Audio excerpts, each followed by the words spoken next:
Vamos a analizar cómo funciona el sistema de impuestos actual en España por parte del Estado. Bueno, una parte, lógicamente, porque es algo muy amplio. Sabemos, sin entrar en ello, que los impuestos son muy antiguos, puede que incluso más que la época del Antiguo Egipto, unos 3000 años antes de Cristo. Al final se entienden los impuestos como la aceptación social de que un líder u organización gestione las riquezas del territorio y los que lo habitan. Los sistemas de gobierno parten de aquí. Esos gestores se nombran por golpe de Estado, a la fuerza, democracia, sucesión familiar, orden de culto, cualquier forma que pueda imaginar el ser humano. La esencia es siempre la misma. La sociedad colabora, le guste o no, con el mantenimiento de esta gestión y sus gestores, sea una dictadura o no lo sea. Sea por voluntad o por obligación, al ser usada la violencia e intimidación. Igualmente es voluntad, ya que lo único que siempre será tuyo son tus decisiones, aunque estés encerrado en una celda o maltratado por unos captores. Tus decisiones, sumisión, luchar, sonreír, llorar, son tuyas. Y el exterior las influencia, puesto que nuestro sistema de creencias, nuestra mente, nuestra percepción del mundo, se forma con toda la información que recibimos a través de los sentidos, y esa información la procesamos en base a los filtros, creencias que ya poseemos. Se van transformando con el paso del tiempo, segundo a segundo, información tras información. Por esto, la excusa de no puedo cambiar las cosas por X, porque nos matan, por mi niñez, porque nos dejan sin comida, porque nos disparan, etc. Simplemente son los problemas que debes afrontar y superar para conseguir tus objetivos. Al igual que siendo niño tuviste que enfrentar la gravedad para caminar sobre tus dos piernas.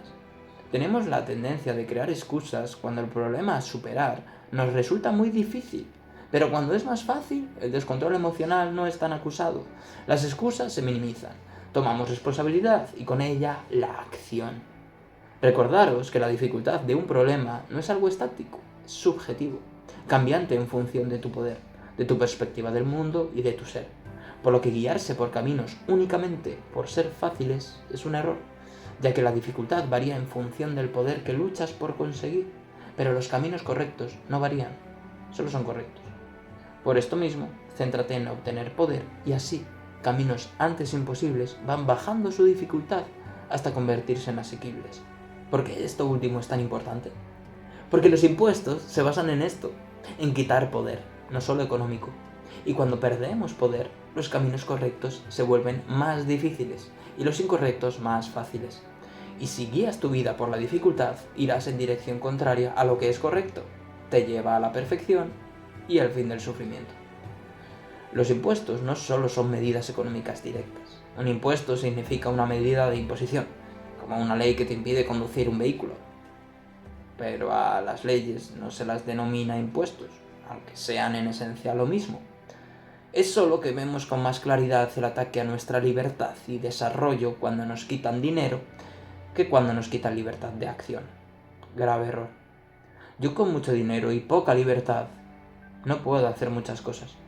No puedo comprar y conducir cierto vehículo, por poner un ejemplo de millones. Pero con libertad y poco dinero sí que puedo llegar a conducir ese vehículo eventualmente. Con libertad también puedo ganar ese dinero de una forma más fácil, ya que no estoy tan restringido. Mis acciones pueden abarcar más horizontes y yo puedo llegar más lejos en mis objetivos. Entonces, si tenemos en cuenta que los impuestos limitan nuestro poder, también lo pueden otorgar. Lo mismo que quitas es lo mismo que puedes devolver.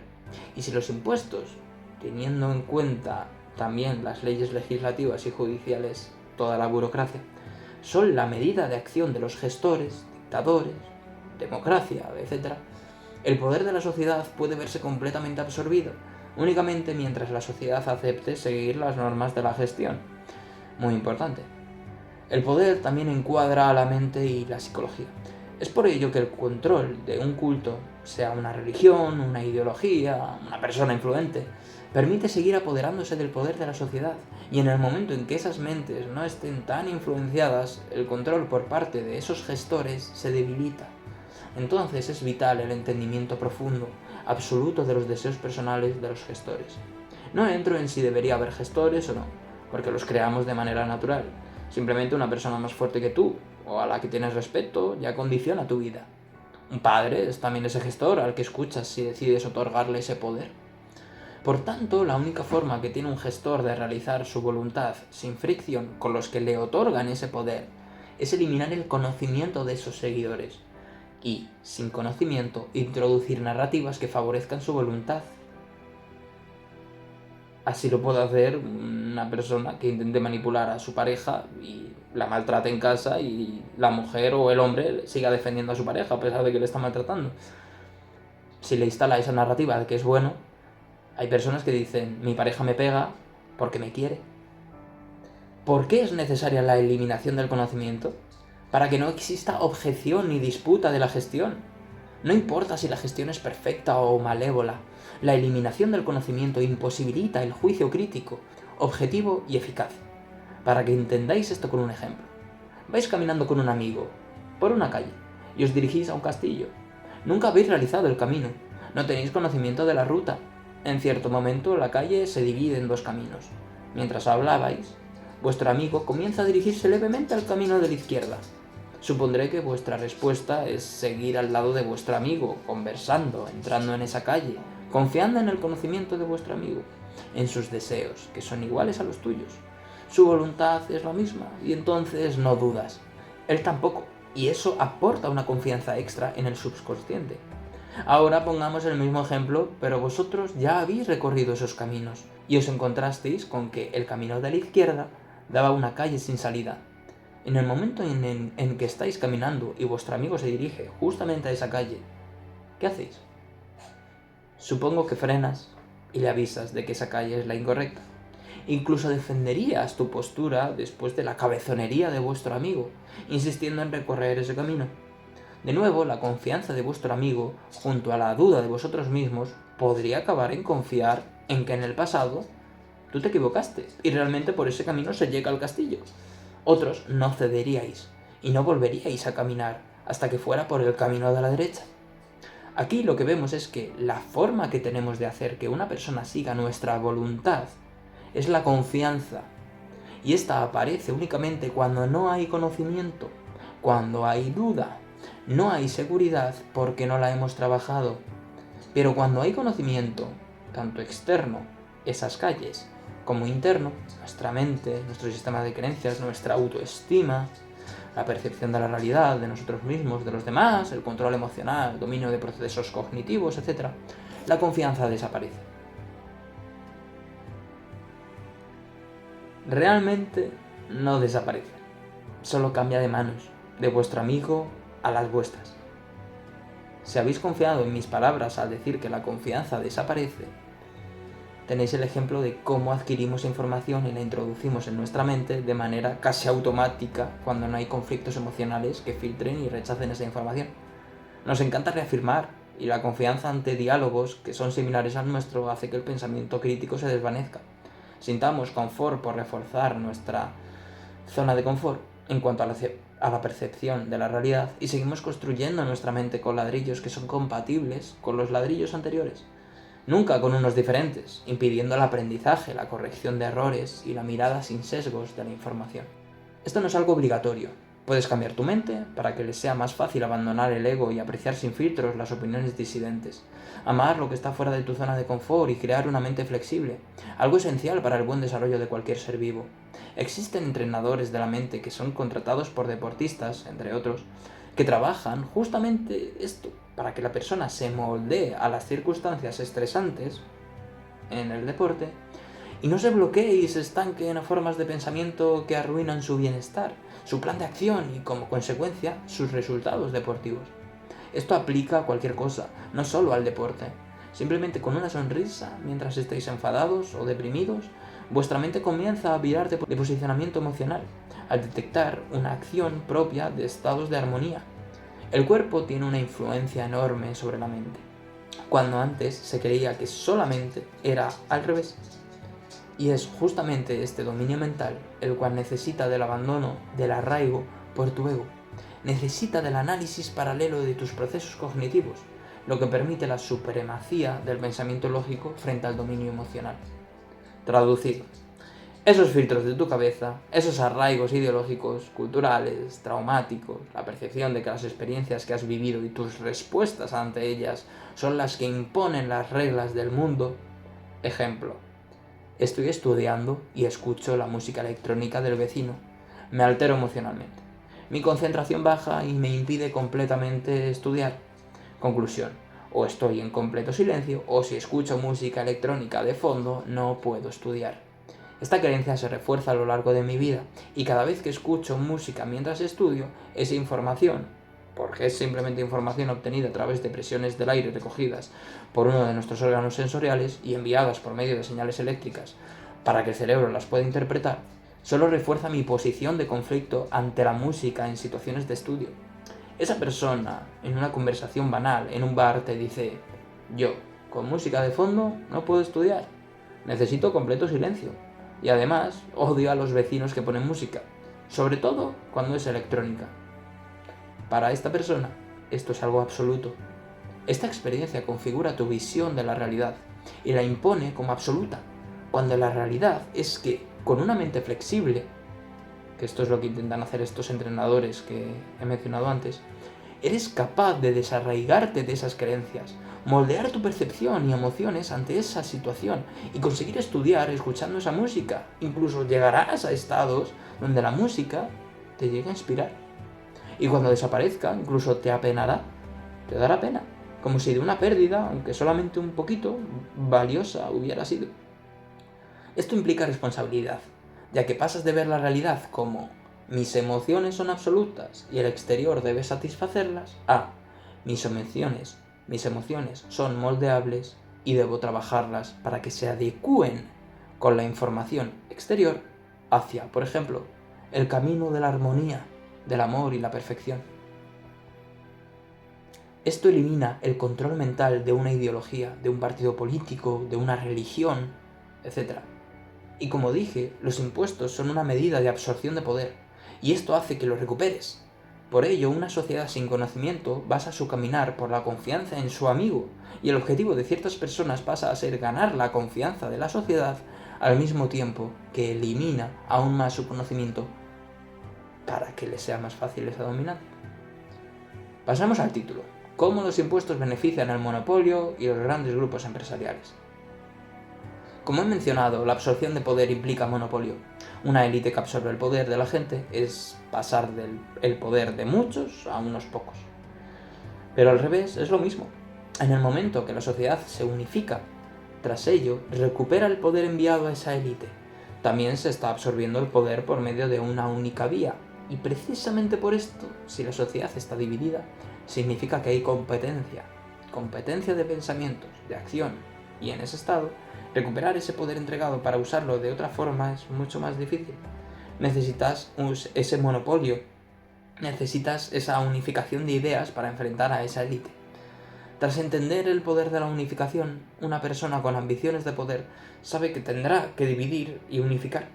Dividir a sus enemigos y unificar a sus aliados. El plan de todo totalitario es que no exista enemigos, que todo sea unificación. Pero hasta llegar a ese punto necesita la división hasta que sepa cuándo la unificación total de sus deseos podrá tener éxito.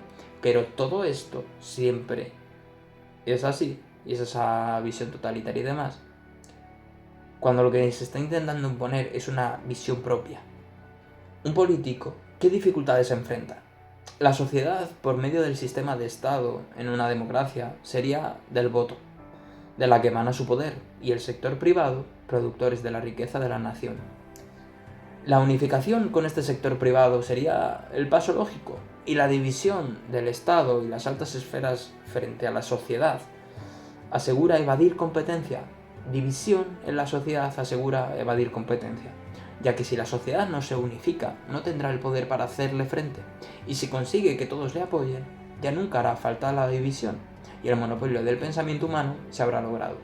Entonces, algo como un impuesto debería beneficiar a aquellos que venden riqueza, como los grandes empresarios, y beneficiar la división de ideas en la sociedad si aún no tengo esa unificación que me permitiría una dictadura.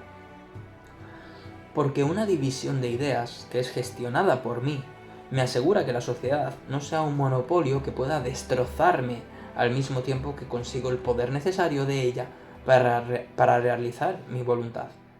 Por tanto, impuestos que agraven el poder de la sociedad y que eleven a las grandes empresas con las que mantengo contacto, tratos, favores, operaciones, licitaciones, sería lo lógico. Hay muchos ejemplos de estos casos perpetrados por múltiples partidos políticos. El sistema actual, el régimen del 78, favorece la corrupción y lo que se denomina el establishment. Pero todo esto sucede porque lo permitimos, no hay otra razón.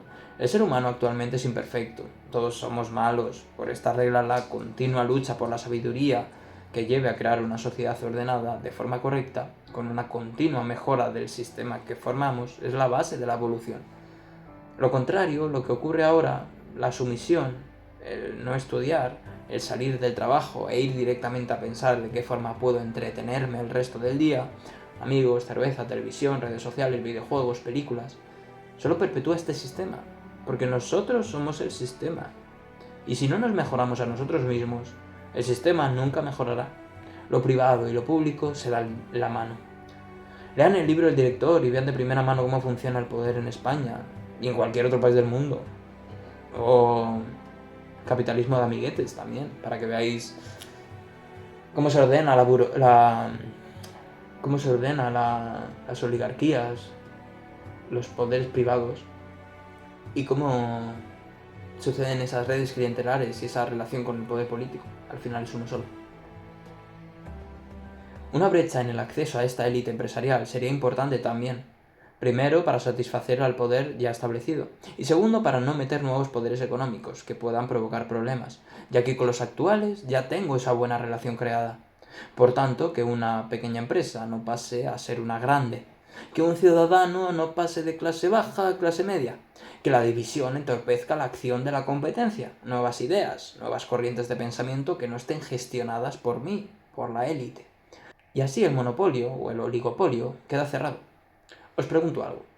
¿Los cambios ideológicos, los objetivos de las ideologías, su gestión, su crítica, está gestionada por la realidad o por las élites? Todos los cambios ideológicos, todos los cambios sociales son perpetrados por las élites. La sociedad no les exige, solo observa a quien le guste más y le apoya. En este momento ya no tienes libertad, ya que las riendas no las llevas tú. Esto se consigue por la sumisión mental de la que hemos hablado en el contenido titulado Dicotomía política desde la educación. El político propone un cambio, y la gente lo sigue sin pensamiento crítico. Hemos visto a todos los partidos políticos cambiar su plan de acción bajo necesidades estratégicas de obtención de poder, y todos sus fanáticos apoyándoles sin criterio alguno. Por ello no quiero poner ejemplos, quiero que tú mismo investigues, que tu partido político favorito, sea el que sea, cambia. Dirige las políticas de la ideología en función de sus necesidades, no de sus principios o de tus necesidades. Ninguno hace lo que tiene que hacer, según su ideología, aunque pierda poder. Su objetivo es el poder, y el tuyo, apoyándoles, tendrás que reflexionarlo, tú. Aquí es donde empieza y finaliza todo, en nosotros. Cuanto más nos desarrollemos, mejor será nuestra voluntad, y con ella dirigimos hacia dónde va nuestro poder.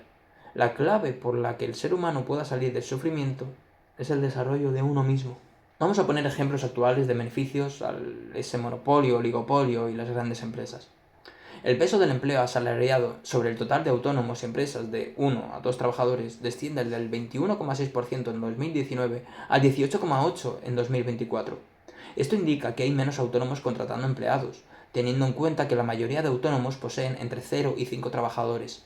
De los autónomos personas físicas, 1.609.910 no tenían asalariados, el 79,1% de ese grupo. Y este grupo, de 0 a 5 trabajadores, representa el 90% de los autónomos. Hay menos autónomos que estén escalando a la gran empresa. Hay nuevos bloqueos que impiden este acceso, consolidando escenarios oligárquicos. La innovación y el desarrollo de nuevas empresas, nuevos autónomos, se ve frenado principalmente por impuestos y condiciones burocráticas que solo benefician a las empresas grandes que pueden lidiar con todas estas condiciones y todas estas nuevas leyes. Solo un 20% de los casos están relacionados con falta de demanda. El resto denuncia que fueron las presiones fiscales las causantes de su cese, entre ellas las cuotas de autónomos. Para resumir el por qué la queja de los autónomos ante esto, ya que los que están a favor opinan que esa subida es para que tengan una mejor pensión y que ayuden también a paliar el problema del erróneo sistema de pensiones actual. Primero, cualquier persona debe elegir si quiere tener una pensión pública o privada. Lo opuesto es una imposición, un impuesto. Aunque es cierto que todos lo votamos, al votar siempre los partidos políticos que están a favor de poner este impuesto, es así como nos regimos. Segundo, no mates a los autónomos porque falle tu sistema de pensiones. Tercero, los asalariados pagan la mitad y obtienen más beneficios. Un autónomo tiene que pagar el 83,39% de la cotización del asalariado. Tu empleador te paga casi la totalidad de tu pensión, pero además, después, tú no le pagas ni un 1% de su pensión. Si tienes en cuenta el resto de impuestos que recaen sobre el autónomo, se da la situación en que, si ellos pueden elegir, cotizan poco. Y no lo hacen porque piensen que van a morirse antes de recibir la pensión o que quieren vivir bajo un puente cuando sean mayores, sino porque no tienen dinero. Necesitan dinero para desarrollar su empresa, pero se les quita o se les retiene e invierte ese dinero de formas que ellos no quieren. Por esto hay más brecha entre las grandes y las pequeñas empresas. Por esto, aunque hay más autónomos que antes, ahora mismo en España, la mayoría no pueden contratar empleados, no pueden desarrollarse, no pueden sacar a la gente del paro. Y el paro acaba aumentando. Y si les obligas a subir la cotización, menos dinero les queda para el emprendimiento. Acaban cerrando. De ahí los datos anteriores. Los peces gordos acaban comiéndose a los pequeños. Observar las nuevas medidas de los hoteles frente a la obtención de datos de sus clientes. Los peces gordos pueden gestionar estos cambios, los pequeños no. La clientela y los trabajadores acaban emigrando hacia las grandes empresas.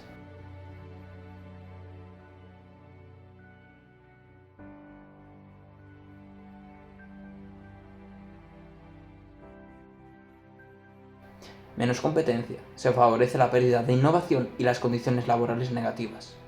Porque todo esto no se realiza de una forma armónica, donde una industria pueda ofrecer mejor productividad y por lo tanto mejores salarios realmente de una forma natural y buena que haga progresar a la sociedad, sino más bien por imposiciones burocráticas, de forma artificial,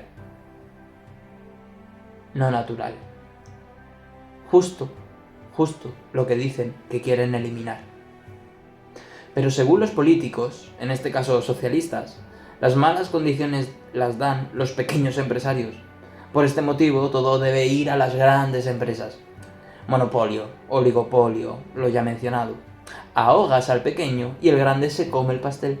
Haces creer a la gente que todos los peces son grandes y el odio hacia los empresarios aumenta. Ese odio permite apoyar medidas en contra de los empresarios.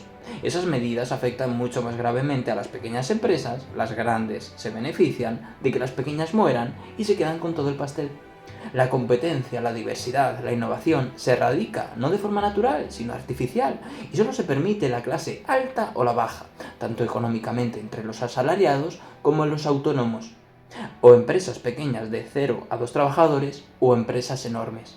Por ello, el porcentaje de empleo representado por autónomos es del 14% y bajando. Teniendo en cuenta el aumento de empleos públicos y la creciente aspiración de los jóvenes para obtener un empleo público debido a la seguridad que éste ofrece, igual que una mafia, hay más trabajadores públicos que autónomos ahora mismo. A pesar de que los autónomos, como digo, estamos en récord de autónomos, aún así hay más trabajadores públicos. Cuando esta acecha, prefieres trabajar para ella que ser su enemigo, la mafia. También la percepción de que cada vez hay menos autónomos, cuando no es así, el número de afiliados aumenta en torno a 40.000 al año. La precariedad y la inestabilidad genera una gran rotación de afiliados que rápidamente abandonan el negocio y otros que intentan conseguir suerte. Esta precariedad, esta inestabilidad, genera una caída del bienestar en asalariados y autónomos, imposibilidad de crecimiento y estancamiento de la economía, la innovación y el desarrollo. Y lo más importante, la libertad de emprendimiento, cayendo en una gran empresa o en el sector público como salvaguarda de la precariedad.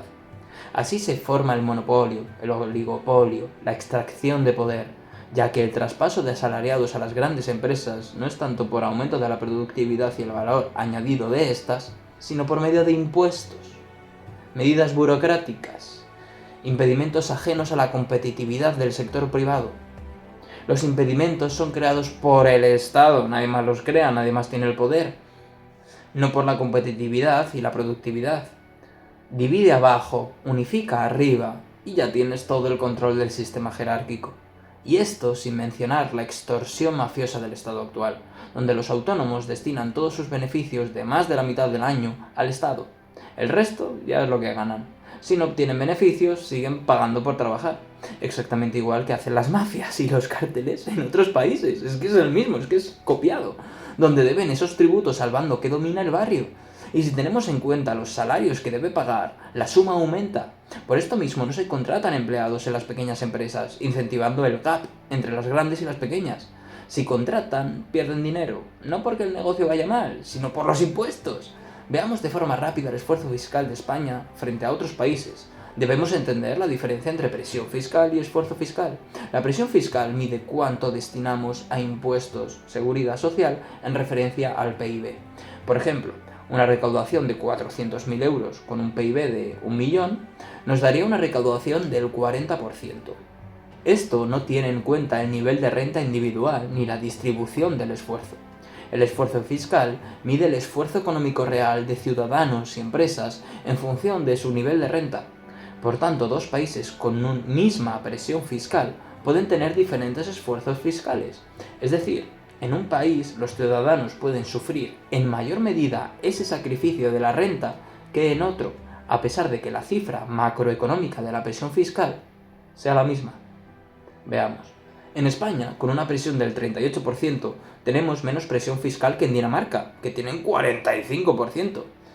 Aquí, en Dinamarca ven sacrificada más renta referente al esfuerzo fiscal destinado a impuestos?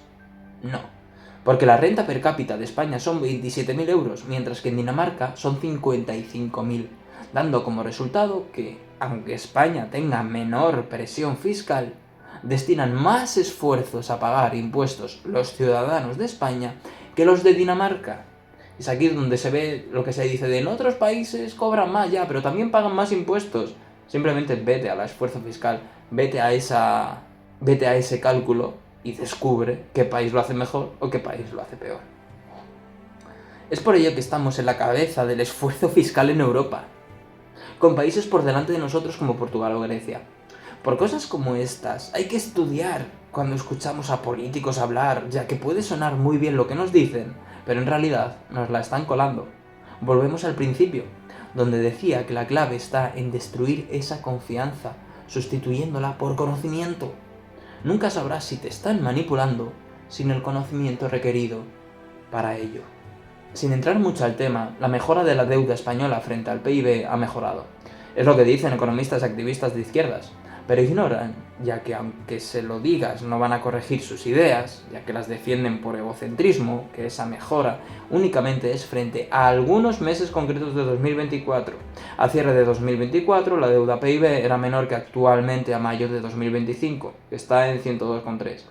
Pero no solo esto, sino que ignoran que el aumento del PIB, el cual puede hacer que con un aumento de deuda, si el PIB crece más rápido, la deuda PIB disminuya, generando una apariencia de mejora económica que usan para manipular y para marketing. El aumento del PIB puede ser por causas que favorecen el bienestar y el crecimiento del poder adquisitivo, o lo contrario. Y en España será justo lo contrario. El aumento de nuestro PIB ha sido originado de manera extensiva, es decir, por aumento demográfico.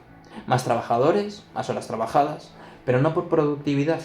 Para que entendáis, si un hormiguero tiene 10 hormigas y cada una recolecta 5 unidades de comida, en total habrá 50 unidades de comida, 5 para cada una. Pero en otro hormiguero hay 100 hormigas y recolectan en total 100 unidades de comida. En total hay más comida en el segundo hormiguero, pero a cada hormiga solamente le toca una unidad de comida, mientras que en el primer hormiguero solo tienen 50 unidades de comida en total, pero a cada una le corresponde 5. Tienen mayor bienestar a pesar de que la totalidad de comida es inferior. El cálculo del PIB es más complejo, ya que no se obtiene con la suma del poder adquisitivo. Es más, el PIB no evalúa el poder adquisitivo. Es por esto que el PIB puede crecer y el bienestar decrecer. En España, si el nivel de deuda aumenta sin frenos, llevamos 5 años de aumento de deuda consecutivos y el PIB empeora, y las pequeñas mejoras se dan porque somos más hormigas en el hormiguero, el bienestar de cada uno empeora. Es simple. El poder adquisitivo ha aumentado nominalmente frente a 2019 en 2,6%, pero tras inflación apenas ha crecido. Teniendo en cuenta el aumento del gasto de vida, principalmente en la vivienda y en la comida, se da la situación de que realmente somos más pobres. Poseemos menos y de menor valor. La edad de emancipación aumenta año tras año, situándose actualmente en 30 años. Quitar el poder a la sociedad, hacerla creer que es clase media al ganar 1.600 euros, hacerla creer que la solución no es ganar conocimiento, sino pelear sin él por temas populistas que no requieren de juicios críticos y conocimientos académicos para dar una valoración personal aparentemente acertada y socialmente aceptada para que la sociedad se divida en grupos sin conocimientos, peleando por causas impuestas, sin cambios estructurales en el sistema y creyendo que estás haciendo lo correcto, es de las mejores formas de mantener a tu rebaño en el corral. Porque piensan que están haciendo lo correcto, sean de izquierdas o de derechas. Y más sobre esto, sobre todos estos problemas, cómo se están reflejando en los jóvenes, lo vemos en otro contenido, que ahora mismo no recuerdo cómo se titula, pero que lo voy a sacar, lo estoy escribiendo. Y es un contenido titulado, creo que es como los pensionistas versus los jóvenes, y esa guerra que está empezando a surgir. Pero también los impuestos, la absorción de poder ocurre fuera de España. Por ejemplo, de las 246 leyes aprobadas en España durante los 5 años de legislatura del Parlamento Europeo, 2019 a 2024, 51 aplican reglamentos europeos o transponen directivas europeas en el ordenamiento jurídico español, y otras 81 contienen referencias a recomendaciones, programas o iniciativas comunitarias. Un 53,6% de las leyes aprobadas por las Cortes Generales españolas durante la 9ª legislatura de la Eurocámara tienen origen en las instituciones europeas, según un análisis pormenorizado realizado por la Oficina del Parlamento Europeo en España. Europa, el grande, se come al chico, España. Los impuestos absorben poder. Las leyes son imposiciones. Todo parte del control, desde lo más alto a lo más bajo. Tú puedes recuperar ese control, y empieza y finaliza con el desarrollo personal, el dominio de tu mente y la obtención de sabiduría, tanto el ser humano como el mundo que formamos y nos rodea. De eso se basa mi partido político. De la misma forma que el de arriba se come al de abajo, hay países que están en contra de las medidas y directivas de la Unión Europea y por lo tanto les penalizan por no seguir esas leyes de la Comisión Europea. Comisión Europea que ¿quién ha decidido? ¿Quién ha decidido? A Ursula von der Leyen. Pero en cambio deciden sobre todos nosotros. ¿Y se supone que estamos en una democracia cuando los que nos gobiernan a todos, el pez gordo, nadie lo ha escogido? O sea, autoimpuesto. Observemos la Sareb. Es una entidad creada en España en 2012 durante la crisis financiera con el objetivo de gestionar y vender los activos tóxicos, principalmente inmobiliarios y préstamos impagados, que los bancos habían acumulado durante el estallido de la burbuja inmobiliaria. ¿Quién pagó todo esto? Nosotros. Fueron pagadas en parte por lo privado, pero el coste final lo asumió el Estado, o sea, nosotros. Sector privado, un 55% al principio, y sector público, a través del FROB, 45%. Aquí el sector privado puso más dinero, el problema viene después. El dinero del sector privado era principalmente deuda avalada por el Estado, recogiendo un gran riesgo en esta operación. La Sareb perdió mucho dinero vendiendo los activos por menos de lo esperado, porque valían mucho menos de lo que decían. Eso hizo que no pudieran pagar su deuda. En 2021, el Eurostat obligó a incluir la deuda del Sareb como deuda pública en las cuentas del Estado. El Estado asumió oficialmente más de 35.000 millones de euros de deuda de la Sareb. Eso significa que la ciudadanía terminó pagando la mayoría de los costes de esos activos. Pero esto no queda aquí. Como la mayoría inicial fue privada, la gestión es privada. Simplemente el Estado es propietaria. La firma Blackstone, entre otras, gestiona la Sareb, algo bastante polémico, porque una firma privada que ya compra y alquila vivienda en España, gestiona vivienda pública. Sus acciones estarán ligadas al beneficio privado y no a la gestión social. Por ejemplo, si un ayuntamiento pide comprar un edificio, la Sareb puede decidir venderlo a precio de mercado, beneficiando su inversión y no la gestión social. Al mismo tiempo, pueden crear entramados donde, modificando los precios, ciertas inversiones y ciertos grupos salgan ganando. Siempre de la alta esfera, nunca de la baja. Y aquí entran también los políticos. No penséis que es una guerra entre lo privado y lo público, que son lo mismo. Lo único que lo privado busca dinero y lo público también dinero, pero sobre todo gestión para seguir obteniendo votos y seguir teniendo esa posición de poder. Cada uno tiene su objetivo, pasa a ser el mismo, el poder. Recordamos que actualmente, porque puede cambiar, las altas posiciones de poder buscan poder por simple naturaleza del sistema y por nulo control de uno mismo, y cultura de buscar la perfección, tanto en uno mismo como en los demás. Egoísmo, como el que había hace milenios. Nada ha cambiado. Los concursos públicos siempre los ganan los grandes. Los gastos superfluos y la corrupción ascienden a cifras milmillonarias. La educación empeora. La libertad no es de todos, solo de los que tienen poder, creando guerras por quien decide las normas de la libertad, algo contrario al significado de la palabra, etc. Me resulta difícil idear el final de este vídeo. Supongo que es porque aún queda mucho por decir. Es que empiezas a hablar y es que se podría entrar en todo. Podéis continuar vosotros en los comentarios, en internet, en las calles, donde queráis. Muchas gracias.